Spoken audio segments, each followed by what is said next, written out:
আবহাওয়া নিয়ে new update দিল আলিপুর আবহাওয়া দপ্তর থেকে। বর্ষা দেখা নেই দক্ষিণবঙ্গে। এই পরিস্থিতিতে এখানে গরম বাড়ছে। পশ্চিম মেদিনীপুর, বাঁকুড়া, বীরভূম ও পশ্চিম বর্ধমান জেলায় রবিবার থেকে কয়েকদিন তাপপ্রবাহের সতর্কতা জারি করেছে আবহাওয়া দপ্তর। দক্ষিণবঙ্গের অনেকগুলি জেলায় অস্বস্তিকর গরম থাকবে। কলকাতা ও সংলগ্ন এলাকার জন্য পৃথক কোনো সতর্কতা না থাকলেও প্রচণ্ড গরম থাকবে এই এলাকায়। পাশাপাশি বজ্রগর্ভ মেঘ থেকে বিক্ষিপ্ত ঝড় বৃষ্টি সম্ভাবনা থাকছে দক্ষিণবঙ্গে। যেখানে বৃষ্টি হবে সেখানে গরম থেকে সাময়িক স্বস্তি মিলবে, কিন্তু বর্ষার বৃষ্টি শুরু না হওয়া পর্যন্ত আবহাওয়ার বড় কোনো পরিবর্তনের আশা ক্ষীণ।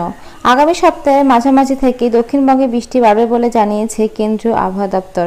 তবে এটা বর্ষার প্রবেশের জন্য হবে কিনা সেই ব্যাপারে এখনো কিছু জানা হয়নি। আলিপুর আবহাওয়া দপ্তরের অফিসের অধিকর্তা হবির রহমান বিশ্বাস শুক্রবার জানান, দক্ষিণবঙ্গের বর্ষার প্রবেশ সংক্রান্ত কোনো পূর্বাভাস এখনও নেই।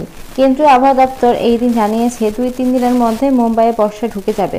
উড়িষ্যা, ছত্তিশগড় এবং উপকূলীয় অন্ধ্রে ও বর্ষা ঢুকবে ওই সময়ের মধ্যে। আশা করছে আবহাওয়া দপ্তর দক্ষিণবঙ্গের ব্যাপারে এই দিনেও কিছু জানানো হয়নি। পশ্চিমাঞ্চলের কিছু অংশে তাপপ্রবাহ পরিস্থিতি সৃষ্টির কারণ হলো ঝাড়খণ্ড ও বিহারের দিক থেকে গরম হাওয়ার প্রবেশ। দক্ষিণবঙ্গের উপকূলীয় ও উপকূল সংলগ্ন এলাকায় পরিস্থিতি কিছুটা আলাদা। এই এলাকায় দক্ষিণা বাতাস বঙ্গোপসাগর থেকে বেশি মাত্রায় জলীয় বাষ্প টেনে আনছে। বায়ুমণ্ডলের নিচের স্তরে বেশি মাত্রায় জলীয় বাষ্প থাকায় ভ্যাপসা অস্বস্তিকর গরম পড়ছে। কলকাতা ও সংলগ্ন এলাকায় প্যাচপ্যাচে গরম পড়ার এটাই কারণ।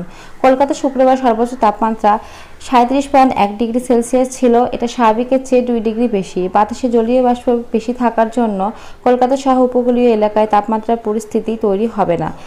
বাতাসে জলীয় বাষ্প বেশি থাকার জন্য বিক্ষিপ্তভাবে বজ্রগর্ভ মেঘ তৈরির মতো পরিস্থিতি রয়েছে দক্ষিণবঙ্গে। বিহার ও মধ্যপ্রদেশের উপর অবস্থিত দুটি ঘূর্ণাবর্ত বজ্রগর্ভ মেঘ তৈরির ক্ষেত্রে সহায়তা ভূমিকা পালন করছে। তো আজকে এই আপডেটটা ছিল আলিপুর আবহাওয়া দপ্তরের তরফ থেকে। নেক্সট কোনো আপডেট পেলে অবশ্যই ভিডিওর মাধ্যমে তোমাদের সাথে সেটা শেয়ার করবো। তো আজকের মতো এইটুকুই। ভিডিওটা ভালো লাগলে অবশ্যই লাইক করো, আর নতুন নতুন আপডেট পাওয়ার জন্য অবশ্যই চ্যানেলটা সাবস্ক্রাইব করে রাখো। Thank you.